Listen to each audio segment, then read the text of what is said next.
Hello and welcome to the Mindset Alchemy podcast. As promised, I have two very, very special guests who are going to be sharing about their wonderful book, The Working Woman's Guide to Menopause. When the heat is on, don't sweat it. I absolutely love that title. I am very blessed that I did not go through this, and I know that there are many, many people that do, women who do. So, ladies, I would love to have you introduce yourselves and tell us what the reason is this book came about. Over to you, Gail. Okay, so thank you, Janine, and lovely to meet you. So I am Gail Gibson, performance and leadership coach, and I work with women leaders to help them regain control of their mindset, achieve peak performance, and flourish. So the book came about from the work that Ruby and I do together. We've been working with each other for about 10 years, and we support each other in business, in our coaching businesses. We have what we like to call our buzz chats we have them once a week now. We were having them once a month. We're now having them weekly. And we came up with the idea during one of the meetings one day, and we were at a stage on saying, when are we meeting next? Ruby, is it Tuesday? Is it Thursday? Is it next? Is it the 10 o'clock in the morning? We had no idea. And this moment of brain fog happened. And we were just desperately trying to get a date in the diary. And I said to Ruby, do you know what? We should write a book about this. And she replied and said, well, we better write it soon before we forget what we want to say. So the idea for the book was born. And so we have been collaborating and writing the book together across the miles between Malaysia and Scotland during the pandemic, and we realised that dream and made it come true by publishing at the middle of July. Wow. And Ruby? So I'm Ruby McGuire, Business and Mindset Queen. So I help my queens, aka leaders, to step up, take control of the business and create a successful business and a successful mindset. So I've been working with Janine for a few years actually as well. So it's really nice to be interviewed by you today. And yeah, we were talking that day around just the appointment. It was farcical, wasn't it, Gail? Honestly, we just literally couldn't get it in. And then we decided, a little Robin's come into awareness. That's all about opportunities. I know you love all that kind of thing. So it's all about opportunities and that kind of thing. And we just thought there's so many of our clients that are going through this. I'd be having clients going on Zoom meetings and they've red flashed faces and they're having, I've got to take the cardigan off and cardigan on and that kind of thing. So we've both always been about supporting women in our business. Apologies if I turned it off. I'll rewind that. Is that okay, Janine? You know what, ladies, this is a prime example of what menopause does to us. So exactly. Yeah. So we've had loads of our clients have been going through this. We wanted to support them in another way. So it kind of took a life of its own, didn't it, the book, Gail? Because it's all of the mindset. We're both very much about mindset. And through everything that we do, in fact, I would say for me, it's 95% of the work that I do. And then the business element, the strategy elements, the extra bit that people need. And we just thought, let's do this. Let's create something around mindset. It's different. Everyone else is talking about nutrition and well-being and, should you go on the HRT or not HRT and all of those kind of things. And we just thought we want to share around how you can actually manage your mind through this and the difference that can make. Because that has made a massive difference to how we run our businesses. And when we share these strategies with our clients, it also makes a huge difference to them as well. So, yeah. That is so awesome. So now share with us one reason each as to why the audience should come and find you and buy your book. Okay, so my one reason I think is it's about being able to manage your mindset. So as Ruby has already talked about, the idea behind mindset. And to us, it really is mind over menopause. And so for people to come along to look for a better understanding of what it actually is and the brief introduction to the perimenopause phase and menopause However, we do not come at it from a medical perspective. It is the mindset. And so by looking at how you're thinking about your menopause, what's happening in your life, giving yourself time and pausing and actually not fighting against the flow of menopause. So it's about bringing together that whole mindset idea to say, these are tools and tips and strategies that Ruby and I both use every day in our businesses and in our lives to help us to win through and master the way that we win through, using our mindset to help us have more of an even flow as we go through the perimenopause journey that we're on. Mm-hmm. And for me, I think we talk about mindset, and one of the key threads in the book is about self-care. So loving yourself and giving yourself permission through your menopause. And one of my favorite topics, which I won't get started too much on, is boundaries. And I think if people read the section around boundaries, that in itself is actually life-changing. And I don't say that phrase lightly. It really is, because if you can manage the people around you and communicate with the people around you of what's going on, because half the time we don't know what's going on through menopause. No. Everyone's going to want to know your secret, Janine, why you haven't, because everyone else we've talked to has been going through the menopause. Mm-hmm. But you know, when you can manage those conversations, people say, look, I don't even know what's going on. I don't know why I overreacted like that for absolutely no reason, or I burst into tears. And I think if we can work on boundaries and say, do you know what, right now I'm not in a great space, or right now I need to give myself a bit more time to do this project than perhaps normally I would need to do. And if we can start to manage some of those conversations and create some really solid boundaries, and that actually applies to anyone and everyone, never mind just women going through menopause, that would be my biggest thing. I think the boundaries, I just get excited about it because the difference it can make in your life is amazing. I must say, you ladies are sparking thoughts in my brain. Gail, you're talking about flow. Well, menopause is about the flow stopping. So it's to flow through the stopping of the flow. I think that's beautiful. And boundaries, somebody shared with me, and I don't know what this is coming to my mind for. In order for a river to flow effectively, and there again we have the word flow, we have to have banks. And those are our boundaries.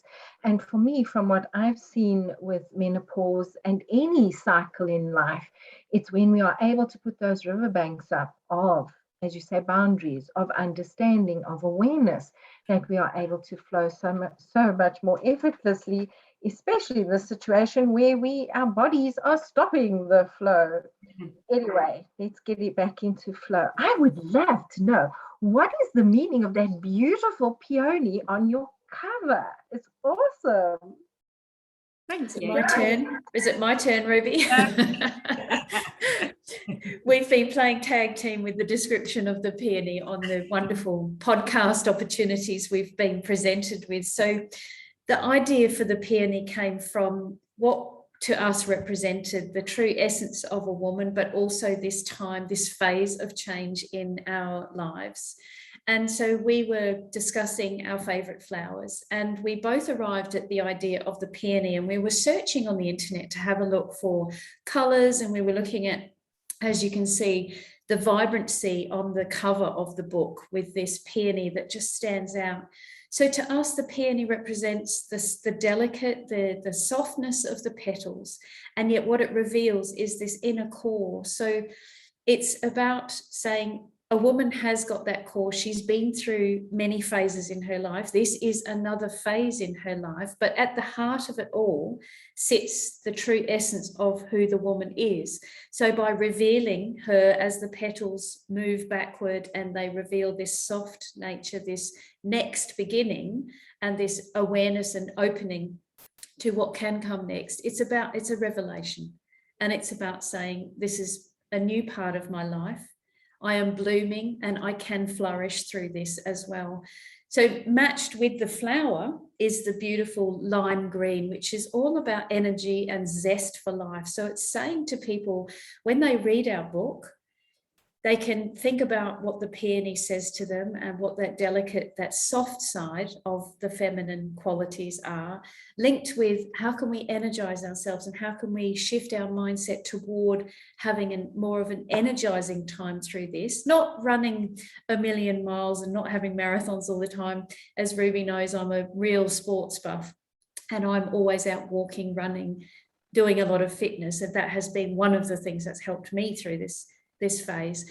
But the vibrancy and the energy and zest for life that can come from it. And then the one thing also on the cover to complement all of it is we chose chocolate as the font color for the title, and we can always do with that little bit of chocolate to add a bit of sweetness and spark to our life as well.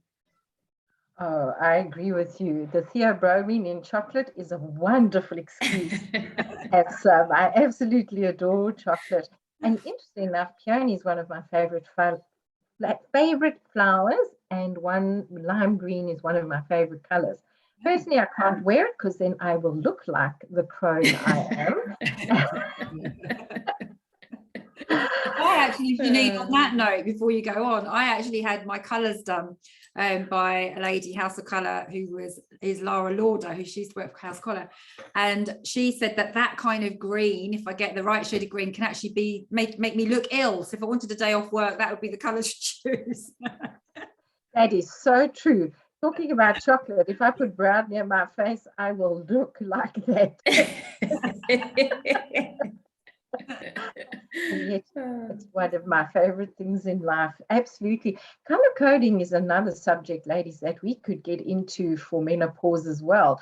We won't do that today, though. It's a very powerful thing. So if anybody would like to know more, stay tuned. So I can see the differences in your book as to other books that have come out to do with menopause. Would you like to highlight just a few things for our audience, please? Yeah, so I think throughout, it's a mix of lots of different things. So we wanted to bring in some case studies from women because we know the stories are so varied. So when somebody reads the book, they will be able to identify with loads of different snippets throughout the book. So while they might not have that exact same journey as somebody, they will be picking up different things throughout. And there's some lovely messages from the people that we've done the case studies with. The other part of it is there's humor in it. We like to bring in humor. There's lots of strategies. So you've kind of got Gail's Power Hour. I talk about cause and effect of how you can take control of your life. We talk obviously about the boundaries, and there's a self-care quiz in there. And we've also brought in lots of questions to get you thinking through how you can do things differently and how you can raise your mindset and think about the whole experience in a different way.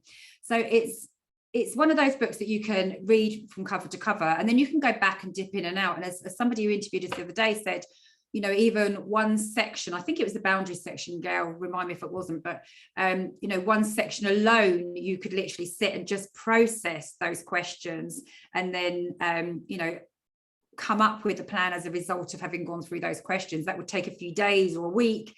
And so, you know, it's meant to be thought-provoking. We want it to start conversations with people.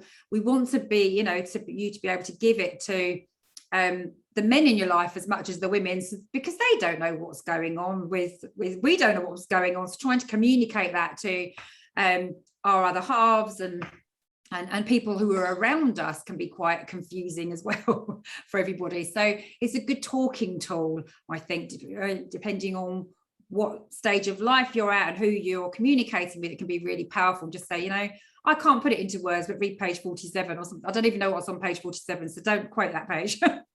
Just throwing that one out there.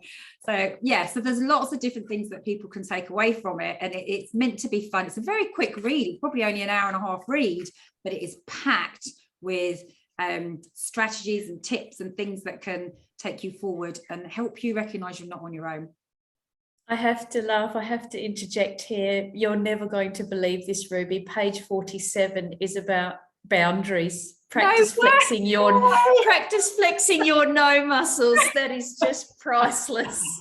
I love it. Didn't know. I just thought I'll put a random number out. That'll do. That is People- just priceless. That is wonderful. That's the power of mindset alchemy. You knew it in your soul. Brilliant. I Oh, did love not it. know that. Love it. Okay. I love that. Gail, would you like to add anything to that?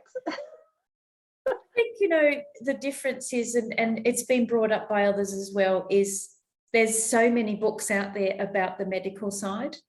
And what we've had in feedback already is that it's a really refreshing take. And because it really displays both mine and Ruby's personality because of the humor, as you can see while you're talking to us, every time we've got together, all of the whole coaching relationship and the friendship that we have has been based on a lot of latterly of brain fog moments and the sweats, and we know what's going on, and there's delightful stories in the book too. And so stepping away from the medical, the scientific side of things, and bringing in very real life experiences of others and real life tips that you can grab hold of and create as positive habits in your life, that's where we stand as being very, very different to all of the other menopause books that are out there. Whether you're a small business owner, whether you're a busy leader in the corporate world, or whether you're a woman at home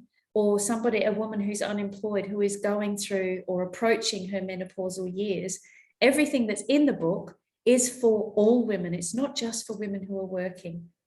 But we put it together from our perspective as two working women who are experiencing our own version of the menopause phase. I think it's I feel it's very important because all women are actually working in their own way. Mm-hmm. So it doesn't matter whether you're working at fixed employment or not. It's so important. Now I'm fascinated. Gail, you're where? In Bali, in Malaysia. In Malaysia, yes. You're just above Singapore. How did you get this together with your time zones? We managed, didn't we? We were really good. We're brilliant at the dedication that we gave to each other, and we made a commitment. When we started the project, it really was a passion project, wasn't it, Ruby? We didn't think it was going to have the voice that it's having now and the volume of interest, and it sparked off so much curiosity in so many people that we're talking to. And so we started writing it, and we were both writing other books at the time as well. So both of us have co-authored other titles through the pandemic. So this was bubbling away in the background almost, wasn't it, Ruby? And we were taking it seriously. We were committed to each other. And then there came a time when I needed more of a prompt, and I put my hand up here. I was letting things wane, and we just wanted to get end strong and get this book over that finishing line. And I got the nudge I really, really needed from Ruby. And it was some work I was doing with one of my clients and helping a client shift from a need to goal to a want to goal. And I had to reframe that as well and say, actually, is it that I'm needing to finish this book, or do I want to finish this book? So this turned the tables on everything, again, linking it all to mindset. And I said, I want to finish this book with Ruby so that we can share our perspective and share our menopause journey with countless women around the world. So that just gave me the drive to get on with it. We got the book finished, and I really think it's been down to that tenacity, the perseverance, and that dedication that we have shown each other amid the moments where we're sweating like anything, or we've completely forgotten what we were even going to talk about. And we made it happen. Anything to add there, Ruby? Yeah, it's a miracle we arrived today. No, I'm only joking. That is a truth. That is a truth, people. Oh, brilliant. No, nothing. I'll share, Ruby. Everything is always working out for me. That's why you arrived today. Absolutely. I don't have anything else to add. I think it's I think that we got together. I mean, the internet, obviously, if we hadn't got the internet, could have been a very, very, very long journey. But we were really able to co-write. So Our style of writing is quite similar. So I think it's quite, I don't know if you've had this feedback, but I've had friends say, and clients actually, I know which bits you've written, but yes, you still complement each other so well that it still flows really well through the book, because you don't know, if you've got very different writing styles, it could feel a bit stilted as you're reading it, could be a bit disconcerting. So that's been really great feedback. But we scheduled our meetings, the commitment, I think, the accountability makes a difference with everything. And I think if you're a working woman listening to this and going through the menopause and you're struggling to get things done, accountability is brilliant. Get somebody who you can check in with, whether it's a coach, whether it's a friend or somebody in your family. Get them to hold you accountable, because once you declare things and say, right, we're doing this on this date, because we actually set ourselves a deadline, that's when the magic really happened, because we knew, right, we're not going to let each other down. And I think that's the thing, we both committed to each other, right, we are doing this and we will make the time for it to get it out there. And Ruby regularly still gets her whip out and she keeps me in line, because it's like, what have we done now? What's next? Who are we talking to this week? It's brilliant. It's absolutely fantastic. And we're both generating so much interest from the work that we're doing and the people we're talking to. So I have a visual. Ruby is the banks of the river and she helps keep you flowing forward. I'm kicked back. She is. I'm sorry. You are. Yeah. You are, yes. Yeah. I love that you mentioned that the book's not just for working women, not just for menopausal women, and that it's for their husbands as well. What are your thoughts about women handing it to their sons and their sons-in-law? Let's take that. Go for it. I think that's a brilliant. It's for everyone. I think we were talking about this together the other day, and we're taught about the other phases in our life. So when we are young and we hit puberty, we're taught about it in school. We're taught about what we're going to experience, how our body's going to change, boys' voices deepen, girls start their menstrual cycle. It's the beginning, isn't it?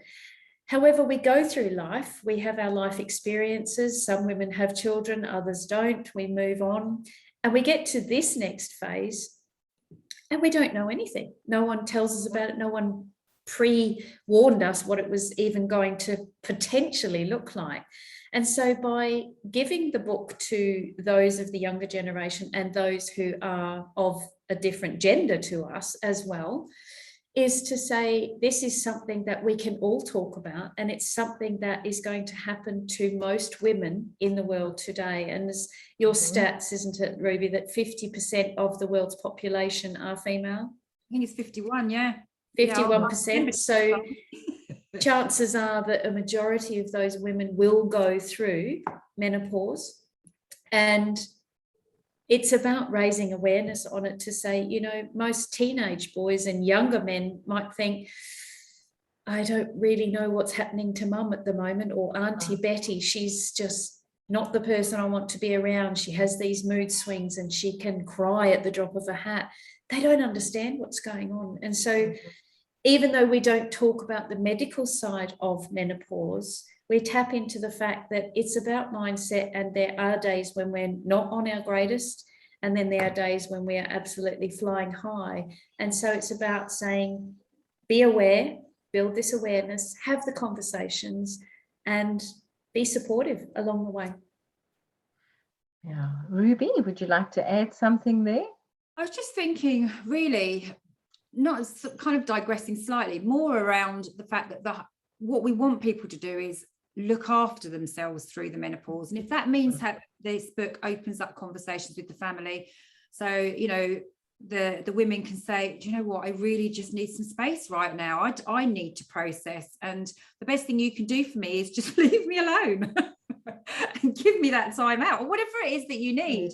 Or for me, like certain little things, I don't know if I've put this in the book, but certain little things will light me up, because I'm very Pollyanna, half cup full, but there'll be days I'm like, I'm just a bit, why? That's not who I am.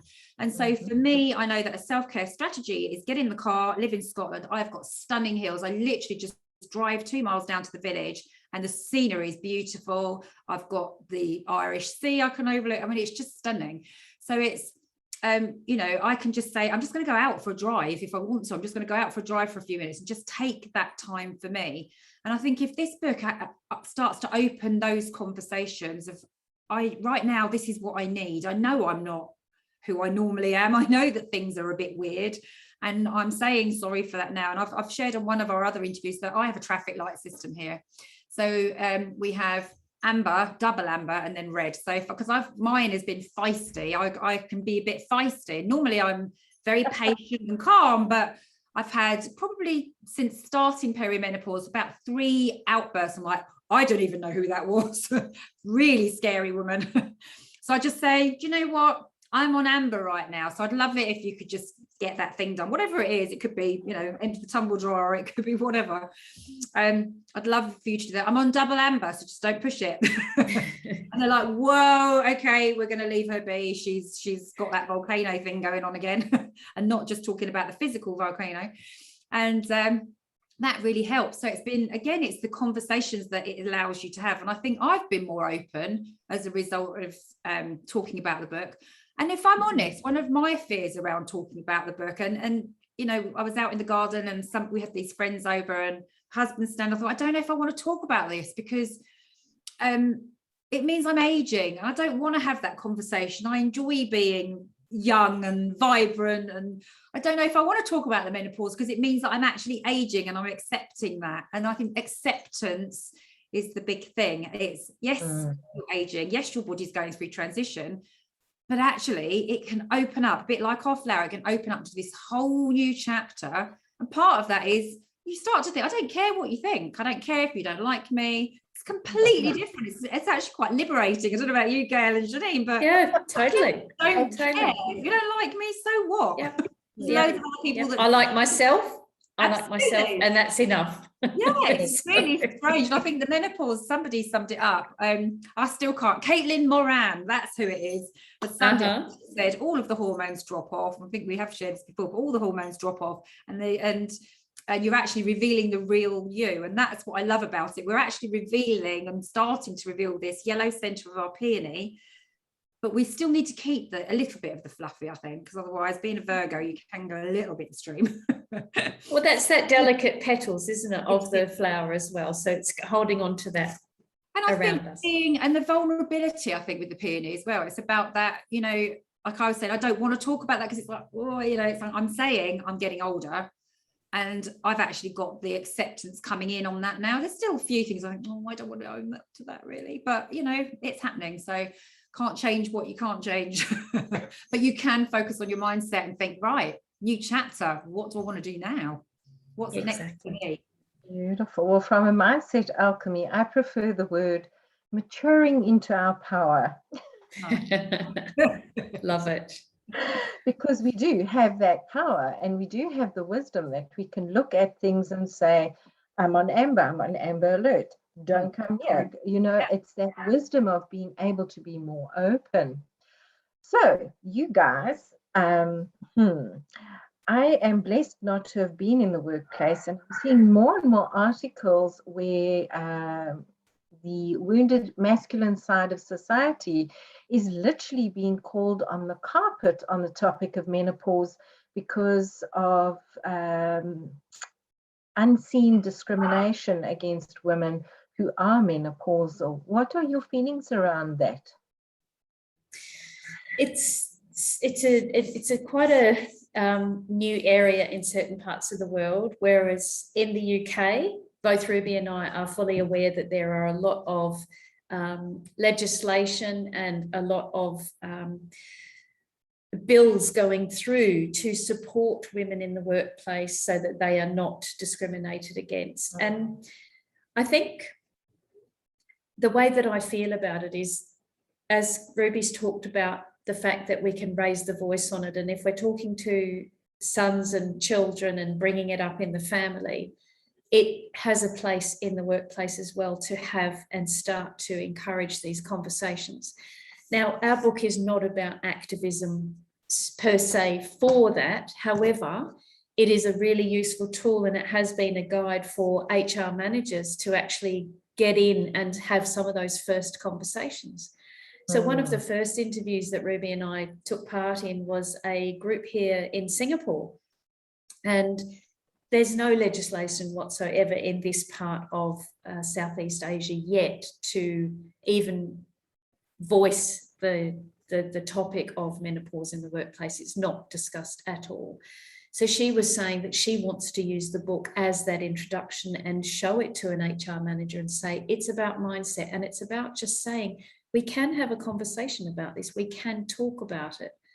What we're not trying to do is push bias and discrimination onto the men and say, well, you need to just deal with this. And if your colleague is having a bad day, you need to know about that and you need to know how to manage her.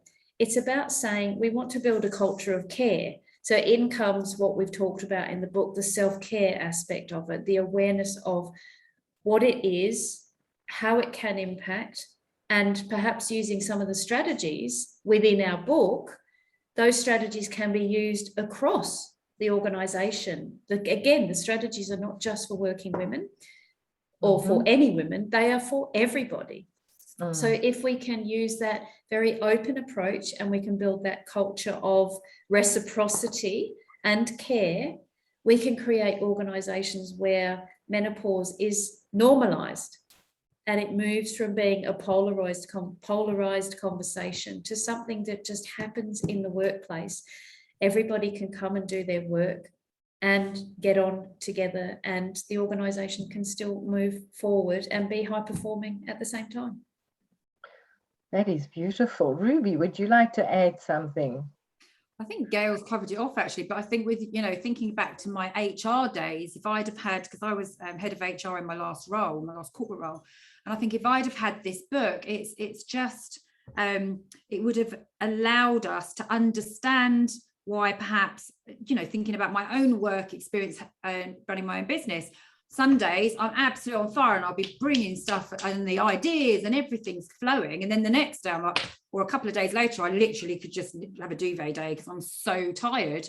My mental capacity is just gone. I know that I have to do much lower level tasks. And I think, I was quite young, it's quite a while ago since I did my head of HR, and I didn't have any knowledge of menopause at all. But when I think back of some of the women that were in my organisation, it actually makes sense. And if I'd have known that then, it would have been a really useful tool to have been able to talk about the mindset strategies. And I think Gail's right. It isn't about saying, oh, guys, you've got to stand up and take notice and stop treating us badly. That is not what this is about at all. What it is it's about generating that understanding, and through that understanding, right, okay, how can we support you?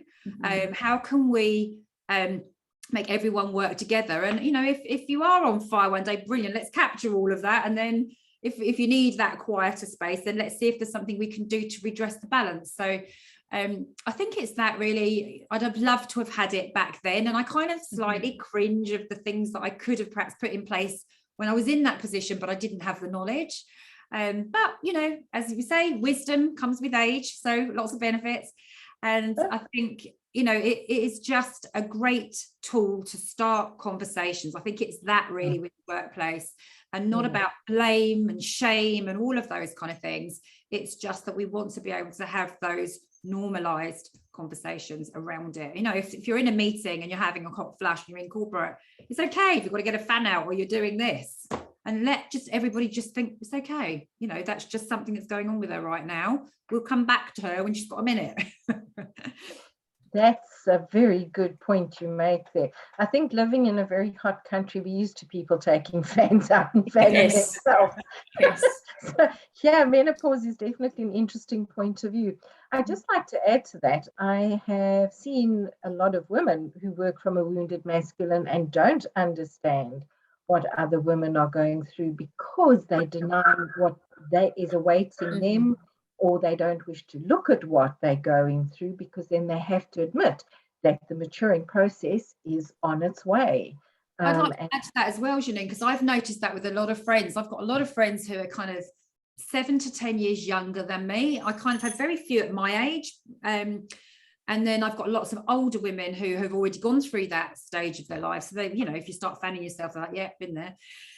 But it's really interesting because once you start having the conversation, like, no, I'm not there. that can't possibly be that. And I just say, just learn about it now while you're younger. Learn about what can happen to your body, so when it does come, if it comes to you eventually, you've got something that you can work with, and you can start to manage your mindset around it. It may or may not be, but at least you can start educating yourself now so that you can make some really good decisions further down the line as and when you want to. I think that is very important, Ruby, especially about lifestyle and food, because that makes a huge difference. And I know you do always eat a very healthy way, so but a lot of people aren't aware that has a bearing on what happens, and it's a way of helping each other. So, ladies, what do you do when you're not writing? And yes, Ruby, I'm very blessed that you do coaching. It has helped me tremendously through the years. What do you do, Gail, when you're not writing? Or when I'm not writing, I'm coaching. So I do my performance coaching with women leaders on a global scale. But when I'm not writing, I am an absolutely voracious reader of all genres that you can think of. I love history books. I love novels. I probably read at least 6 books a month, because it's a mixture of business and learning. So I'm a constant learner. But at the same time, I have moments of, I just love to pick up a novel and sit there and lose myself in stories as well, and just capture the imagination of other writers out there. And Ruby and I are often sharing, have you read this one? You should read this, you'd like this. So it's wonderful to have that written word. So I think the written word has been something that has always inspired me. But aside from the reading and writing and coaching side of me, I am somebody who loves the great outdoors. So I am a big fitness buff. I walk 10,000 plus steps a day. I play tennis. I run. I'm not running at the moment, but I have been a runner in the past. And I love to travel as well. But I guess one of my little quirks that Ruby and I both share this, and we discovered this about each other as well, is I love to write haiku poetry. But it's something that I only keep for when I'm traveling. It's not something I do day to day, but I have a beautiful leather-bound little book that one of my friends gave me for a gift a few years ago. And it is within that book that I write my haiku poems when I am in that space of being on holiday. So unfortunately, that book has been sitting dormant in a drawer for about the last 18 months, but it will be rewritten in again when the time comes. Awesome. That's beautiful. And Ruby? Yeah, so for me, again, reading, one of the things, I was just thinking about your genres, one of the things that I love to read is there's a woman called Lauren Child. I say this because it's a children's book. She's called Lauren Child, and she just like this, talks about this little detective, but she uses really like words like fabulously and amazingly, and she was loads of LYs on the end of her words, and I know there's a grammatical phrase for that and I can't think what they're called, so you can someone can correct me on that one. Anyway, and I love those. And I also make handmade cards. I absolutely love, I could spend all my day making cards. I love to do that. And at the moment, I'm for the past year and a half, no, maybe a year, I started last August, I've been doing dance classes. So I love to dance. I used to do salsa dancing, and then I had to stop because I hurt my back. But I've picked up dance classes, but they're more about dance fitness. So there's active recovery classes to build your strength, body strength. And then also I do all of these they're dance hit kind of things. It's called Dance Fit, but and for those of you who don't know, I'm actually going to plug them for a minute because they're amazing, and they are called Trend Fit, FIIT, because they really have brought so much fun to my life over the last year, particularly where we've had to stay at home and not be able to do some of the things that we could perhaps go out and do. And, dance really just lifts my spirit. So fitness, but in a different way to Gail. I like to do it through dance now. So yeah, and then wandering around Scotland, because Scotland's just so beautiful. So I've got my little Lulu, who's my little dog, so I love to go out with her. And then we've got a Romanian rescue dog that our daughter's just adopted. So that's brought in another level of interesting to the house where they don't like each other. But yeah, so That I think would. And your chickens. Don't forget my those chickens. Yeah, I was thinking about your chooks. I Yes. rescue 5 rescues at the moment. And yeah, and gardening, but that's a work in progress. I'm learning. So ladies, if you had to say something that you've really learned from doing this book and this work, what would that be? And then would you please share where people can find your book? Because on the podcast, they can't see your beautiful backgrounds. Sure. Okay. Oh, I think for me, from writing this book, I have really experienced being in joy, because I've been going through quite a lot of personal transition, particularly in the last month. So this has been since the time that we published, but I think it's the whole writing of it has led to this point. And so for me it sparked off so many positives, and it really has helped me realize my true purpose and my true calling. And it was even today, Ruby and I have been chatting to each other, and I had a very big aha moment this morning. It's all been this collective thought that's going on, and I know it's meant to be this way. And so, yes, joy is my choice of word to describe the experience I've had. Beautiful. And Ruby? Well, it's gone back to one of my words that I've had for years, and it's connection, because it's opening up these, and I keep saying about conversations, but just fascinating conversations. So it's allowing us to connect with loads of new people. Gail and I connect on a really big scale now, whereas it was once a month. We're talking most days, isn't it, really, even weekends, because it's passion. We're passionate about it, and it's that connection, and of almost like a sisterhood, really. It just feels like we're able to share these stories, and other people are kind of saying, oh my goodness, I'm not going mad. Actually, yeah, I'm going through this and I'm okay, actually. Thank you. You've really lifted my spirits. So it's the connection element and inspiring fabulousness. I love it. Inspiring fabulousness. Yes, you're known for that. That is beautiful.